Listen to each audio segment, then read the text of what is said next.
Praise the Lord, ஹல்லேலூயா. சீயோன் வேதாகம ஆய்விற்கு அன்போடு கூட இயேசு கிறிஸ்துவின் நாமத்தில் உங்களை வரவேற்கிறேன். இன்றைய தினத்திலும் சகரியா தீர்க்கதரிசன புஸ்தகம் அதிகாரங்கள் 2 முதல் 4 அதிகாரங்களிலுள்ள வசனங்களை தியானிக்க சர்வ வல்லமையுள்ள தேவன் நமக்கு கிருபை பாராட்டுவாராக. 2வது அதிகாரத்திலே அளவு நூல் பிடித்திருந்த ஒரு புருஷன் உடைய தரிசனத்தை ஆண்டவராகிய தேவன் இந்த சகரியாவுக்கு தருகிறார். பாபிலோனிய சிறையிறப்புக்கு பின் இறுதி காலங்களிலும் எருசலேம் பரிதாப நிலைமையில் இருந்தது. சிறையிலிருந்து திரும்பி வந்தவர்களின் எண்ணிக்கை மிக குறைவு. எருசலேமை தாம் முழுவதுமாக அழித்து விடவில்லை என்று கூறி தேவன் அம்மக்களை உற்சாகப்படுத்தினார்.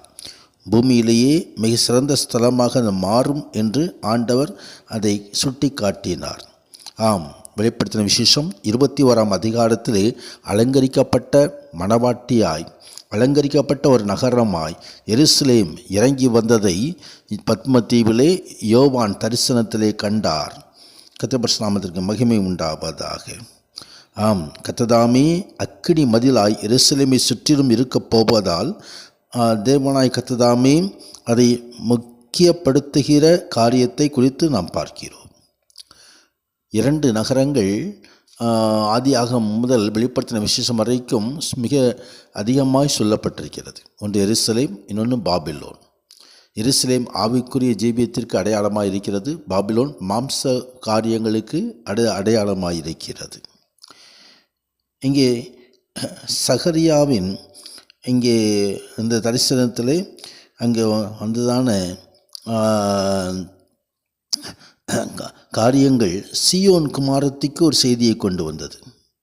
சீயோன் குமாரத்தியை கம்பீரித்து பாடு, நான் வந்து உன் நடுவிலே வாசம் பண்ணுவேன் என்று கர்த்தர் சொல்லுகிறார். சீயோனை ஆண்டவர் மகிமைப்படுத்த போகிறார் என்பதை இந்த வசனங்கள் சுட்டி காட்டுகிறது. கர்த்தருடைய பரிசுத்த நாமத்துக்கு மகிமை உண்டாவதாக.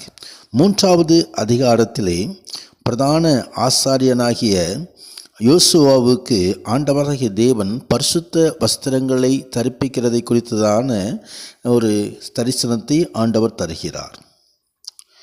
பிரதான ஆசாரியனாகிய யோசுவா அங்கே கர்த்தருடைய தூதனுக்கு முன்பாக நின்றபோது சாத்தானும் அவனுக்கு விரோதம் செய்ய அவன் வலது பக்கத்திலே நின்றான் என்பதை இங்கே சகரியா பார்க்கிறார்.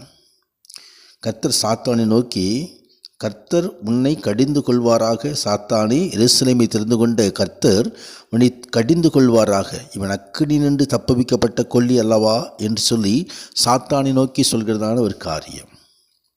ஆனால் யோசுவா அழுக்கு வஸ்திரம் தரித்தவனாக தூதனுக்கு முன்னதாக நின்று கொண்டிருந்தார். அழுக்கு வஸ்திரம் பாவம் நிறைந்த ஜீவியத்தை குறிக்கிறது. எருசலேம் ஜனங்கள் பாவம் நிறைந்த ஜீவியத்தை கொண்டிருந்தார்கள்.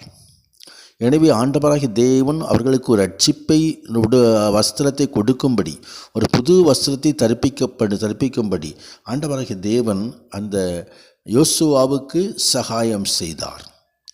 நாமும் கூட ஆண்டவராகிய கிறிஸ்துவானவர் சிலுவையில் நமக்காக அறையப்பட்டு ரத்தம் சிந்தி ரட்சிப்பை சம்பாதித்ததினால் நாமும் கூட இந்த ரட்சிப்பின் வஸ்திரத்தை நாம் பெற்றுக்கொள்ளக்கூடும். கர்த்தருக்கு மகிமை உண்டாவதாக. நமது அழுக்கு வஸ்திரத்தை மாற்றி ரட்சிப்பின் வஸ்திரத்தை தருகிற தேவன். அந்த ரட்சிப்பின் வஸ்திரத்தை கரைதிரையின்றி நாம் காத்து கொள்ளும்படியாக அழைக்கப்படுகிறோம். அந்த ரட்சிப்பின் வஸ்திரம்தான் பரலோக ராஜ்யத்துக்கு நாம் நுழைவதற்கு தகுதியான வஸ்திரம். 4வது அதிகாரத்திலே இதோ சகரியா பொன் கொத்து விளக்கையும் 2 ஒலிவ மரங்களையும் தரிசனத்திலே பார்க்கிறார். நீ காண்கிறது என்ன என்று கேட்ட பொழுது, பொன்னினால் செய்யப்பட்ட குத்து விளக்கை காண்கிறேன். அதன் உச்சியில் அது கிண்ணமும் அதன் மேல் 7 அகல்களும் இருக்கிறது என்பதை அங்கே சுட்டி காட்டப்படுகிறது. கர்த்தருக்கு மகிமை உண்டாவதாக. அதே போல் இங்கே ஒலிவ எண்ணெய் வார்க்கப்படும் விளக்கு தொண்டு தான் குத்து விளக்கு. இந்த கிண்ணத்தின் கீழ் ஒரே சமமான அளவில் 7 அகல்கள் இருந்தன. பரிசுத்த ஆவியானவராகி எண்ணெய் அதில் ஊற்றப்படும் பொழுது அது எரியும். மனிதனுக்கு கர்த்தர் தந்த ஆவி தீபமாக இருக்கிறது என்று சொல்லி நீதிமொழிகளிலே ஒரு வசனம் உண்டு. அதில் எண்ணெய் பரிசுத்த ஆவியானவர் ஊற்றப்படும் பொழுது அது எழுந்து பிரகாசிக்கிற விளக்காக மாறும். கர்த்தருக்கு மகிமை உண்டாவதாக. ஆம், ஆண்டவராகிய தேவன் இந்த எண்ணெய் எரிய விடும்படி அவர் சித்தம் கொள்கிறார்.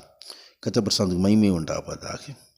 அதே வேளையிலே குத்து விளக்கு வலதுபுறமாகவும் இடதுபுறமாகவும் 2 ஒலிவ மரங்கள் இருந்தன.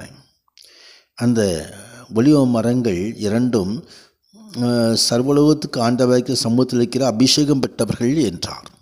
கர்த்தருக்கு மகிமை உண்டாகும். பரிசுத்த ஆவியினால் நிரப்பப்பட்டவர்கள், அபிஷேகம் பண்ணப்பட்டவர்கள். கர்த்தருக்கு மகிமை உண்டாவதாக. அந்த ஸ்லாக்கியத்தை ஆண்டவராகிய தேவன் கட்டளையிடுகிறார். இந்த வசனங்களெல்லாம் தியானிக்கும் பொழுது சர்வருடைய சமூகத்திலே நாமும் கூட ஆவிக்குரிய ஜீவியத்திலே புதிய பலனோடு புதிய மகிமையோடு முன் செல்ல கர்த்தர் நமக்கு உதவி செய்வாராக. தேவனுடைய ஆசீர்வாதம் இந்த தியானிக்கிற பிள்ளைகளுக்கு கர்த்தர் மகிமையாக கொடுப்பாராக. அப்படி பரிசுத்த நாமத்திற்கே மகிமை உண்டாவதாக. ஆமேன், ஆமேன்.